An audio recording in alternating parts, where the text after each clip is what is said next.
Hello YouTube, and welcome to my review of the SH Figuarts Kamen Rider Kiva Emperor form.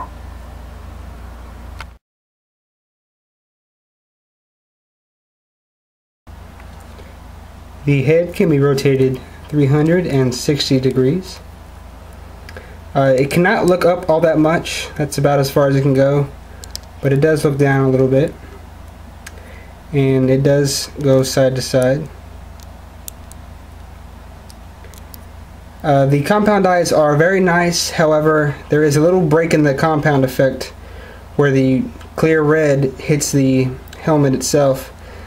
I guess they had to attach it somewhere for these big eyes, but it's still a very nice effect going on.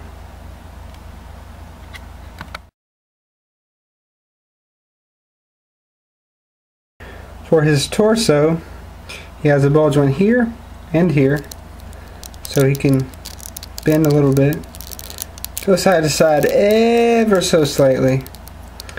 But as you can see, these cape pieces really hinder that articulation. I'm going to show you from the side anyway. Goes down about that much, back about that much, and that is it.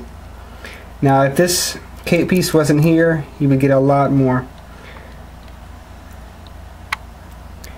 Now the cape pieces are in 4 different sections, so you can spread them out.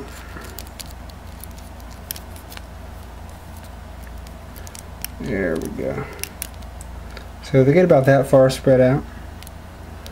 I want to try to keep them to where they're all together. There you go. So they can get relatively far out.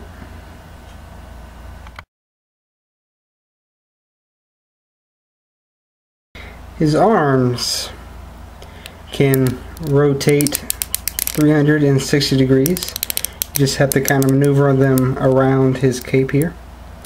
They do have a little ball in there, but mine kind of likes to get stuck on the top, so you have to force it down. You hear that? Yeah. Then go back up. There we go. Shoulder pad, of course, can move up and down. His arms can go that high. They rotate 360 degrees below the shoulder. Bend at the elbow, 2 joints. This joint right here does not do much, so he only gets about a 90-degree bend.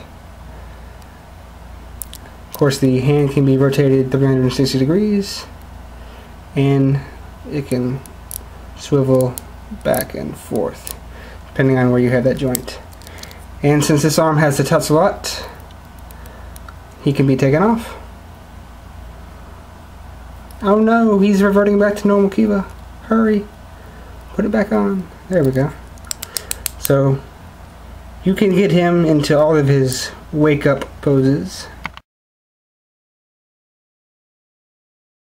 And I actually had to create a separate section for Kiva's belt, because he has more things going on than I think any other rider. So Kiva the Third does come off, and he has his crazy purple eyes. Kiva to Ikze! Put that back on there. And his fossils do come off as well on both sides, and they can be rotated and wiggle and do whatever you want them to do.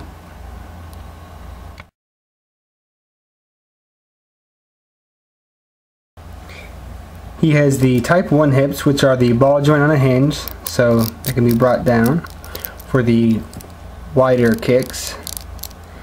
Get about that far apart. Kick about that high. It's pretty good. The legs can go that far forward, that far back. The knee is double jointed, and because this armor is to the side, it does not hinder the articulation, so that's nice. You can touch the back of his cape easily. Here is the sad part.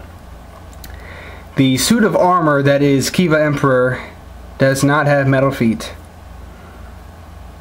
I think that was a bad design choice on Bandai's part, but whatever. And just like my Nazca, his feet bend out more than they do in. I can't understand why.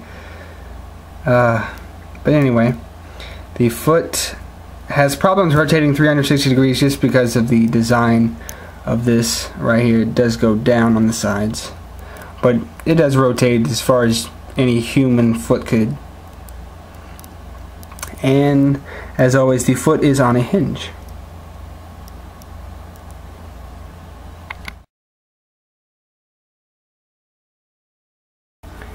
He comes with a pair of fists, a pair of holding things hands, a pair of open palm hands, and a pair of wake up hands, or Kiva signature hands. As for a weapon, he comes with his Zambat sword. And yes, it can be cocked. Yeah, that's so wrong. Final thoughts. Now I bet you're expecting me to say that you shouldn't get this because of the articulation hindrances by the cape and whatnot, but I actually completely recommend getting this guy. And this is coming from a guy who was not a fan of this suit design in the show. I much prefer the original Kiva to this, but I don't know, it just works in action figure form. When I saw the advertisements for this guy, I knew I had to get him day one. Of course that didn't happen because it had to be shipped, but I ordered him day one. I can definitely recommend this to any fan of Kiva, him and Dark Kiva. And if you're not a fan of Kiva, I can still recommend this because it just looks amazing. Anyway, I'll see you at the next review.